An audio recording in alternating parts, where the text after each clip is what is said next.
Good morning, everybody. I hope you guys are having a fantastic Tuesday morning so far. I know that I am. As most of you guys know, Tuesdays is my day that I do my podcast and do my vlog cast, I guess, or it's called vodcast. My bad.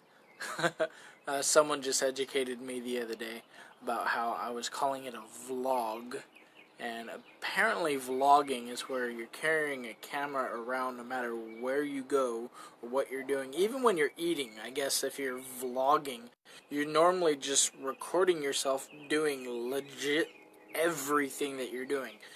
No, I'm not vlogging. What this is called is it's called a vodcast. It's a video podcast portion. What I was doing is I was reading the entire chapter in both my regular podcast as well as the vodcast. I'm not doing that anymore. This is now the second video that I'm doing just based on the notes that I've taken from the chapter itself. Okay, so hopefully you guys can take something away from this. My prayer, my hope in this is just to motivate you guys and help you guys to better understand, okay? As is titled, A Passive Mind.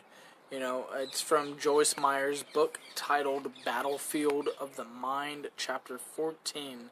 She starts us in the book of Hosea, chapter 4, verse 6, which says, "My people are destroyed." I'm looking at notes here. It says, "My people are destroyed for lack of knowledge."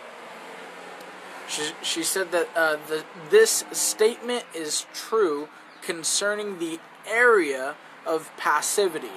Most believers aren't familiar with the term, nor do they know what it looks like in their lives. Passivity is the opposite of activity. It is a dangerous issue because the Bible clearly teaches that we must be alert, cautious, and active. In 1 Peter chapter 5 verse 8 in the NIV version says, "Be alert and of sober mind. Your enemy the devil prowls around like a roaring lion looking for someone to devour." Okay. And that we are to fan the flame and stir up the gifts within us. Okay? So in 2 Timothy chapter 1 verse 6, also NIV says, "For this reason I remind you to fan into flame the gift of God, which is in you through the laying on of my hands." That was, I believe, the Apostle Paul talking there.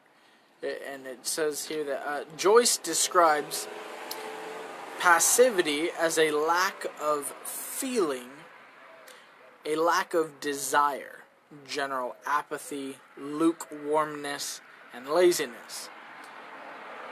She added this important tidbit that I found really helpful to better understand what this is talking about here as far as passivity goes. She says that the devil knows that inactivity, failure to exercise the will spell the believer's ultimate defeat. As long as a person is moving against the devil by using his will to resist him, the enemy will not win the war of our minds. Okay? We need to understand that empty space is a place.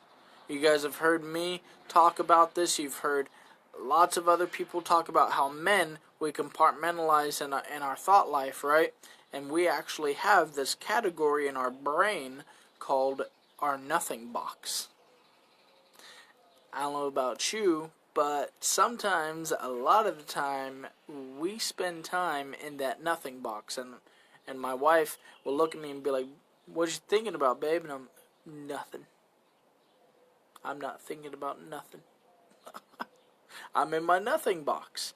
Okay? But we need to be careful with that nothing box because empty space is a place. Ephesians chapter 4 verse 27 in the King James Version says, "Neither give place to the devil." Okay? The place we give Satan is often an empty space. An empty, passive mind can be easily filled with all kinds of wrong thoughts. See, I'm reminded of another area as well, you guys. When I'm playing video games, I love Modern Warfare. The new one that came out is awesome. I love playing it. I can play it all day. But the problem is I'm so good at it that, like, as I'm playing my game, I find myself cussing and getting ticked off when someone kills me. And, like, I don't know.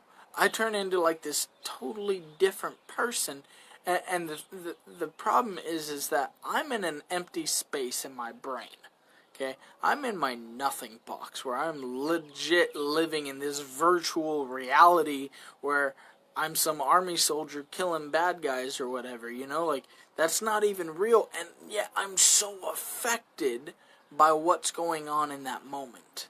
Okay, the enemy loves to sneak in those nothing moments, in that empty space. He uses that empty space to attack us and keep us from God's will for our life.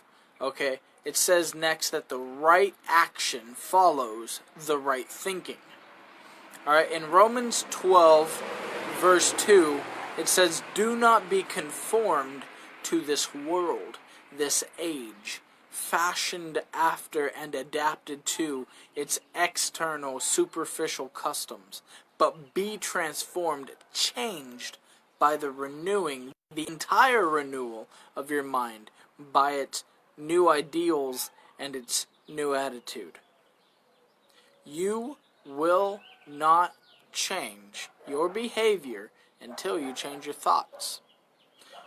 We need to set our minds on what is above. See Colossians chapter 3 verses 1 and 2. It says, "If then you have been raised with Christ to a new life, thus sharing his resurrection from the dead, aim at and seek the rich eternal treasures that are above, where Christ is seated at the right hand of God, and set your minds and keep them on what is above, the higher things, not on the things that are of the earth." And we're going to close with this next bit here. It says that many believers want the good life, whatever that means. They want the good life, but they are passively sitting around wishing that something good would happen to them.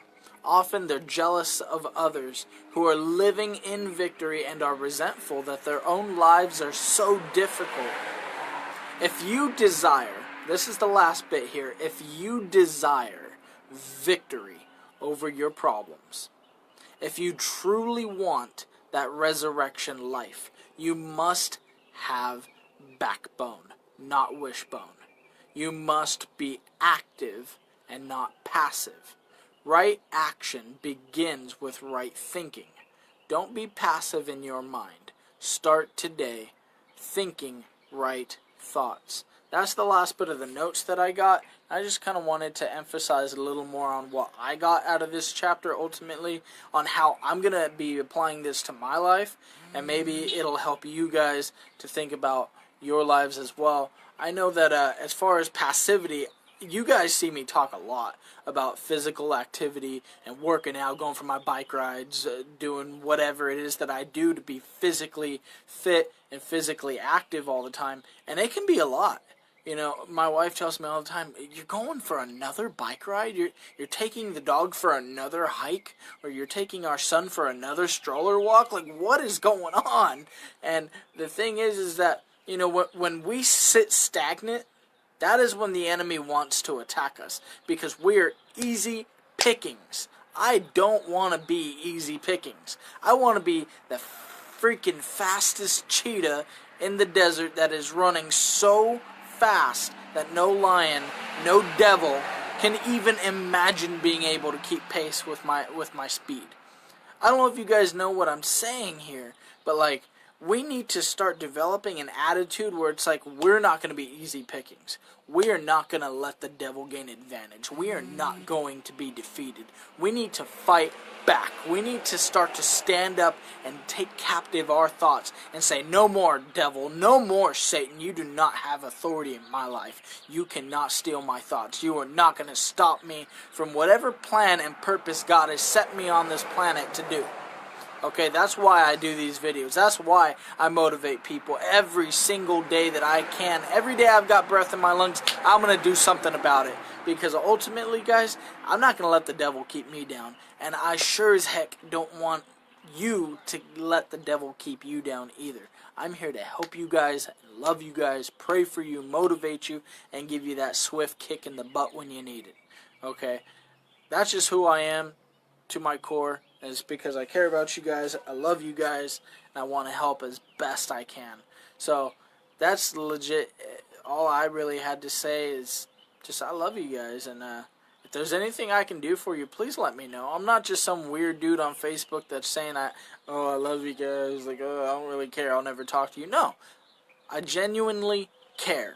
Even if you're not a believer and you're watching this video, I do care.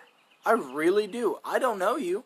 I don't know what walk of life you're in right now. I sure as heck don't know what you're struggling with or what you're going through. I can't imagine what it's like to be you. But what I can understand is that I'm a dad. I'm a husband. I'm a hardworking man. I have my struggles. I have my downfalls. You know, there's stuff that we all struggle with. But at the end of the day, we're made for community. We are not made to do this life alone. So, if you need anything at all, prayer, help with something, maybe even just a workout partner, let me know. I'd love to help you out. Alright, other than that, I will be talking to you guys later. Thank you so much for watching. If you liked the video, please share it. Thanks again. Have a great one.